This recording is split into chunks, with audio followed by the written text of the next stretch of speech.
Well, hello there all you marvelous people, and welcome back to another episode of An Ecologist Plays, a channel where I get to play games and talk about nature while doing so. Now we are back in the Hunter Call of the Wild, and here on the Emerald Coast, we are now finally making our way to the actual coast. So let's quickly head off and see what we can find down there, because oh my goodness, I think we are going to be in for a special little treat down there. So I'll see you guys in a moment.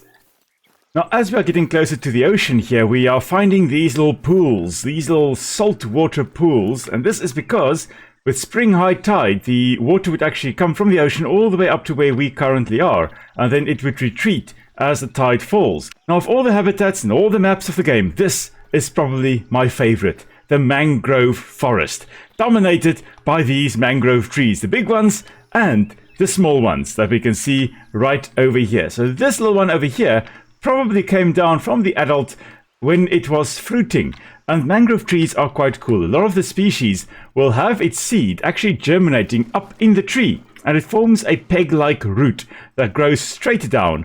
And then when the seed is ready to actually establish, it will drop off the tree, and then one of two things will happen. If it is low tide, like it is at the moment, the seed will actually peg into the ground with that little sharp downward pointing root that it has, and it will start growing under the parent tree, like this one has done. And all these little ones right at the bottom here, these little ones, you can see the little leaves of, these are all little trees that have established, little seeds that have fallen off the tree and pegged into the ground.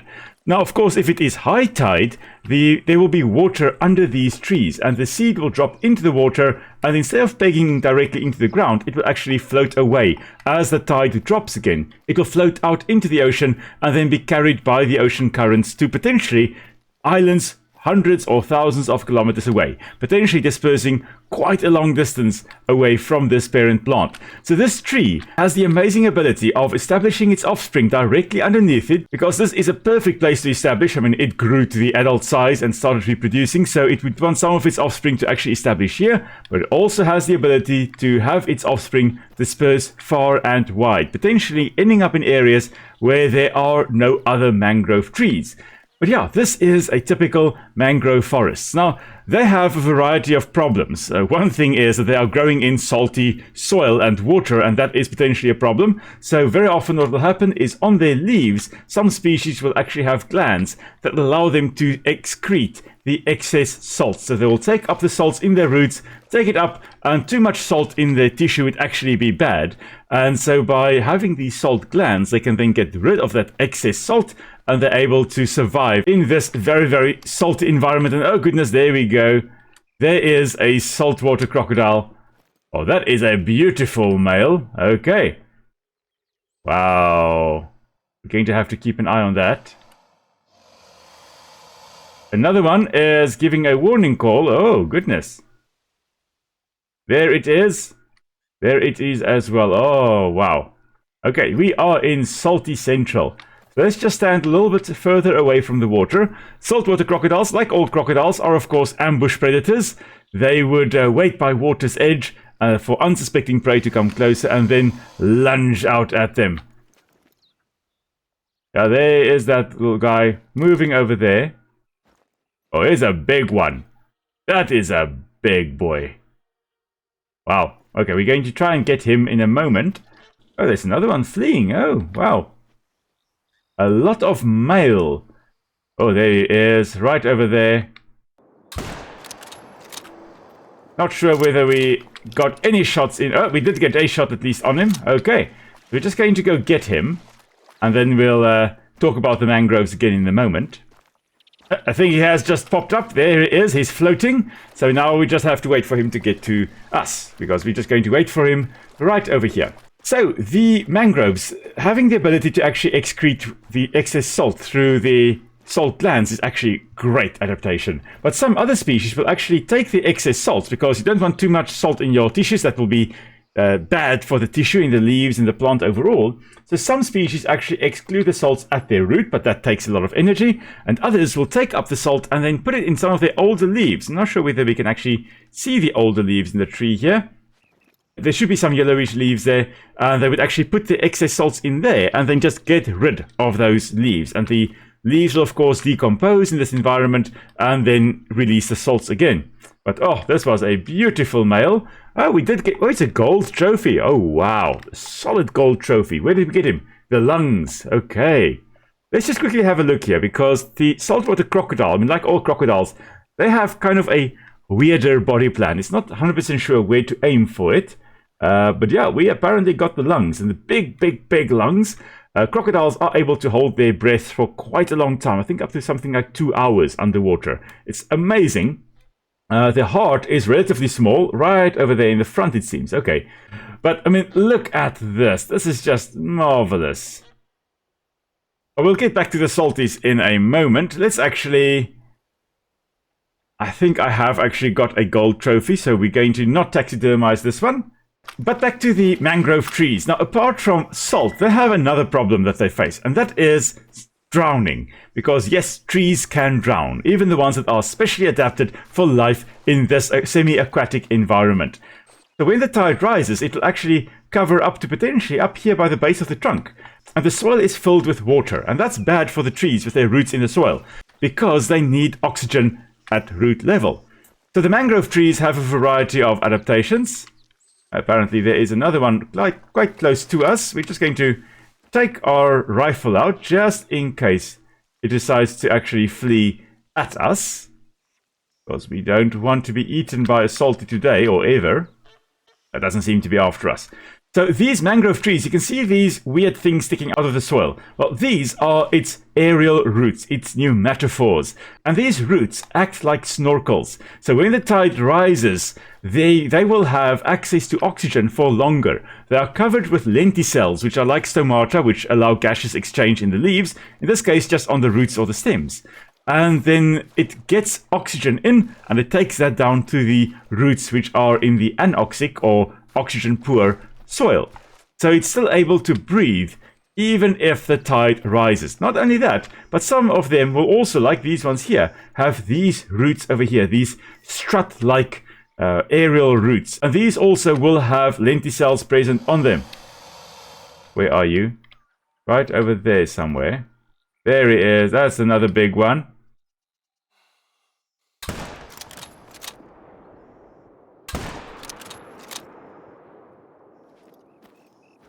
Don't think... Oh, we did get that one as well. Okay, we'll just go and get him in a moment. But these strut-like pneumatophores will also have a whole bunch of lenticels present on them. And basically they will function the same as these pencil-like pneumatophores. They will take in oxygen and ensure that the roots deeper down have oxygen even when the tide has risen. I mean, you can see they're quite high up, so the tide really needs to rise very high for them to be covered as well. And there we go, there is Mr. Floater right over there. Another crocodile has been removed from this ecosystem. Not sure why we are hunting them. They are indigenous after all, but perhaps there are some man-eaters of them in the area and we're trying to reduce their numbers or find the man-eater. And of course, if you have shot one like this, you could actually look inside the stomach to see what they have eaten, to see whether there are any human remains or whatever remains in there. But interestingly, during the 1900s, there were a lot of these crocodiles shot. And there were also a lot of Nile crocodiles shot, of course, for their leather. And with the Nile crocodiles in Africa, there were a lot of studies done to see what they actually fed on. But that did not happen with the saltwater crocodile of Australia. For some reason, people didn't think about cutting them open and having a proper scientific look to see what they were feeding on. And as a result, we don't really know what adults really feed on. Okay, we did get the flesh and the right lung. That is marvelous. Silver trophy, bit of a smaller one. Nonetheless, we got another male over there. With Nile crocodiles, we really know what they've been feeding on. And with the young ones of the saltwater crocodiles, we also know what they feed on. They basically start out as little ones, eating things like insects and little frogs and little fish, any smaller creatures they can find in this area. As they get larger, though, they move on to larger prey items. The juveniles will feed on large estuarine mud crabs in the Scylla genus as well. And then, of course, they start eating birds as well, especially as they get older. Not sure where that one was calling from.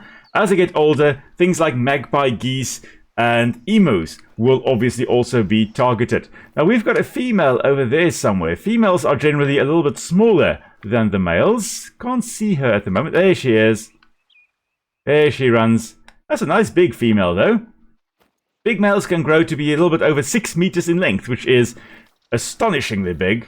And yeah, some Nile crocodiles do get close, but the saltwater crocodile is the largest living crocodilian on Earth. And there she goes. I'm not going to shoot her. We're going to try and keep the breeding population alive here. There she is, using her very powerful tail there, as you can see, to actually propel herself forward, or deeper down apparently in the water.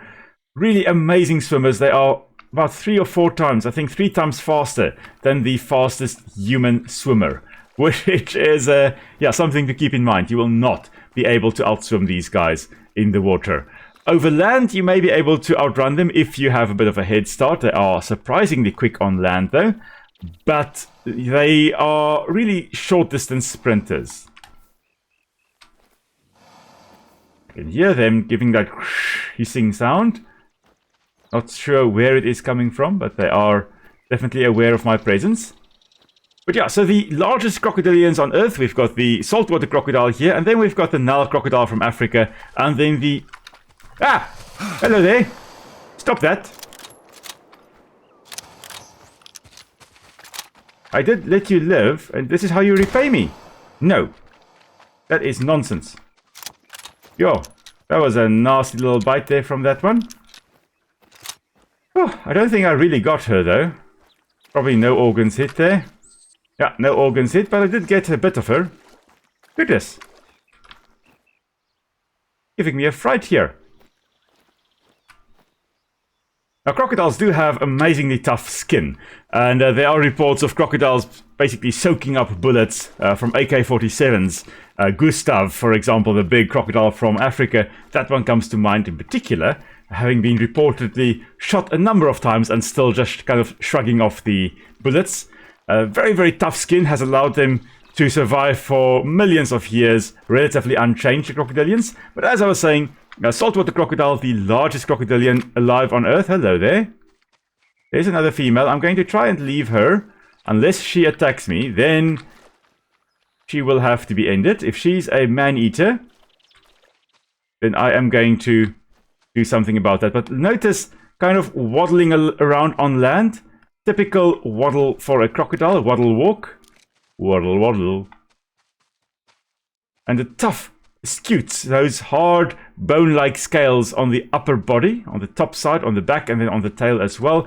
Very muscular tail that they use for swimming. And then interestingly enough, crocodiles with the front feet lacking webs, but the hind feet having webs between their toes, which is, of course, used for swimming as well, and to reposition themselves, to maintain their position and change direction as well when they are swimming. There should be some basking on the mud flats over here. There is one right over there. That's another female. Interesting. Not a lot of males. We may have just shot out the only 2 males in the general area. Males are extremely territorial, whereas most crocodiles are actually not that territorial. They will be basking in relatively large numbers on the mudflats. Saltwater crocodiles apparently are quite territorial. The males, at least, are very territorial. They will, of course, be alright with a lot of females in the general area, but they will attack other males. And dominant males tend to keep these beaches or stretches of the beach at least, for themselves, and then the young ones are forced to go find a different place to go and find food or mates, for example. And as a result, they actually disperse quite far and wide. And there are reports of some saltwater crocodiles. Oh, hello, magpie geese. Wow, I've never actually seen them on the ground. Are they here or are they flying? Oh, there they are. There are the magpie geese. Oh, that's cool. I've never seen the magpie geese in the game here. Only flying, never sitting like this. Or walking like this. So there goes one. There goes another. And that should be a third. But it's probably taking a while. Okay, let's go quickly get those ones over there. Let's go. Hello, we hear you. Another female. Another female crocodile is giving a warning hiss. We are not going to be shooting a crocodile now unless it attacks us. Or unless it is really a massive bull. Then we are going to go for it. But other than that, I don't really want to shoot the crocodiles. They're the top predators after all. Very, very important for keeping prey animals in check. Maintaining their numbers. And there we go. Here are our 2 magpie geese. And magpie geese are really some of the main water birds that will be taken by saltwater crocodiles. Ah! Stop it! It's not a Yoba. Yeah, that's what I thought. You big ass bull.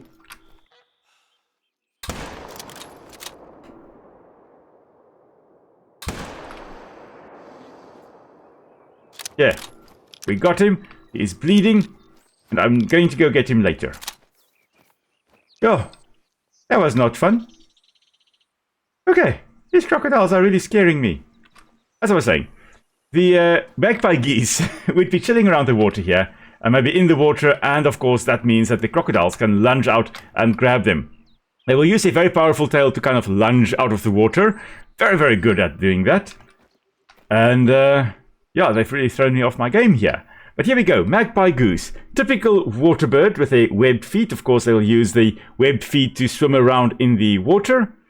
And they are herbivorous, of course, and feeding on, well, mostly herbivorous, feeding on water plants and then using their bills, of course, to take apart the water plants to eat that, and then potentially also eating little small invertebrates.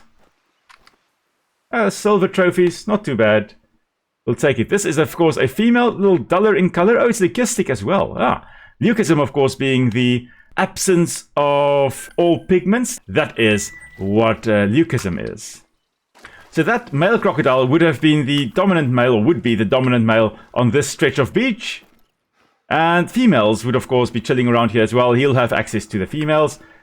Of course, crocodiles and chelonians, the turtles and tortoises and terrapins, the sex of the individual before birth is, of course, determined, or before hatching, is, of course, determined by the temperature under which the eggs hatch.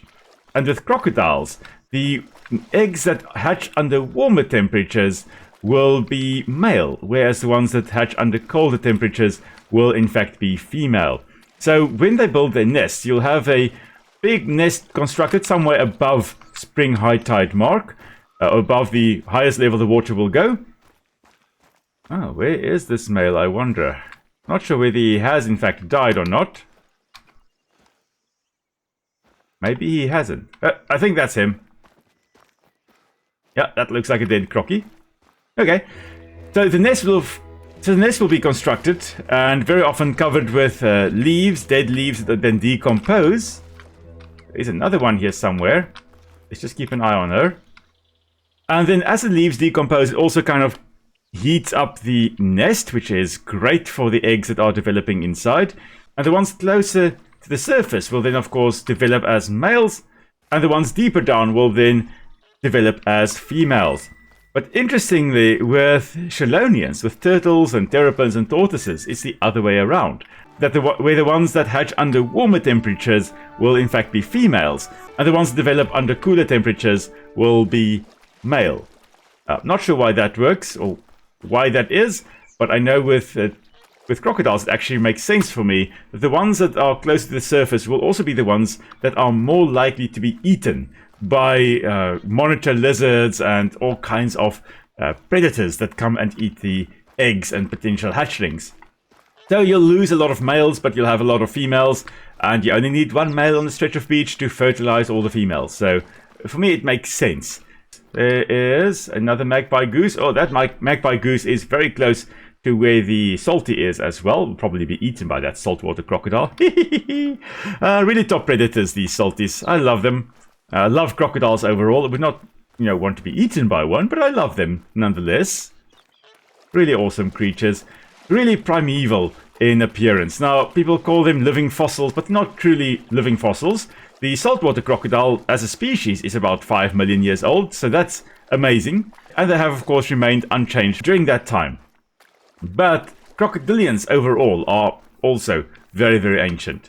Not really living fossils. I mean, they have changed over time. They have evolved as different species evolved and developed and all those types of things.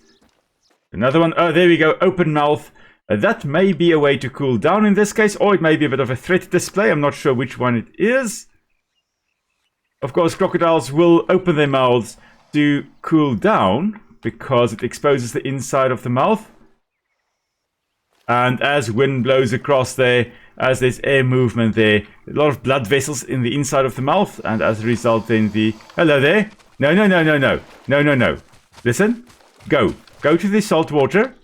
No. I don't want to shoot you, but if you do this, I will shoot you. This is not a yoba.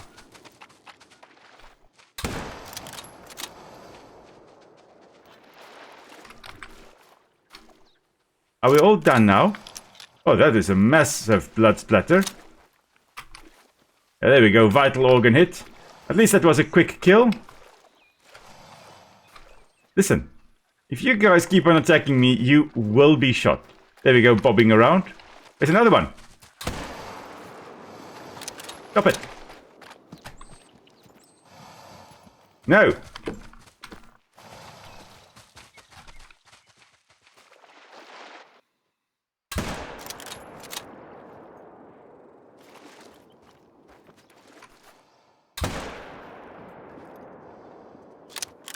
There's somewhere under the water there. Not sure where, but this one has arrived. Express delivery. Bob the crocodile. And it's a silver trophy. Okay, great stuff. Fish. We are decimating the crocodiles in self-defense here. That's what's happening today.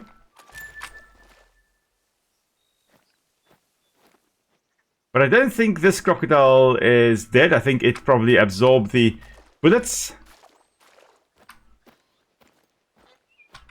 So, yeah. We've managed to bag a few salties, though. And only 2 of them were actually shot intentionally. The rest were all self-defense. I guess that is to be expected if you go wandering around in the mangrove forests. Because most crocodiles can actually handle saltwater conditions quite well, but the salties are renowned for moving out into the open ocean and actually going hundreds of kilometers in a relatively short span of time by just using the ocean currents to move from one area to another. I mean, as I've mentioned earlier, one was tracked for 20 days. Over the course of 20 days, traveled 421 kilometers, which is an amazing journey, and that was all saltwater environment that it was moving. And the reason they're able to do so is because, like the mangrove trees, they will also have salt glands, which they will use to excrete excess salts that they accumulate in their bodies, which is amazing. Considering that they can't sweat like we can, which we can technically get rid of a lot of our excess salts, they need some way of getting rid of it, and they will use their salt glands to then excrete those excess salts. So very much like a tree. And they're not the only species to do this. Seabirds will also do this, where they also have salt glands, which are on their beaks, that they will excrete the excess salts then from. So any species that lives in a salt-rich environment will need those special glands to get rid of those excess salts. Well, that's quite cool. This has been an interesting little hunting episode. So for now, however, I'm going to be calling it a day. Hope you all have a wonderful weekend coming up. On Sunday, Nick and I will, of course, be streaming Grounded again as well. And feel free to come and join us then. So until next time, everybody, though, stay safe. We'll see you all soon. Bye.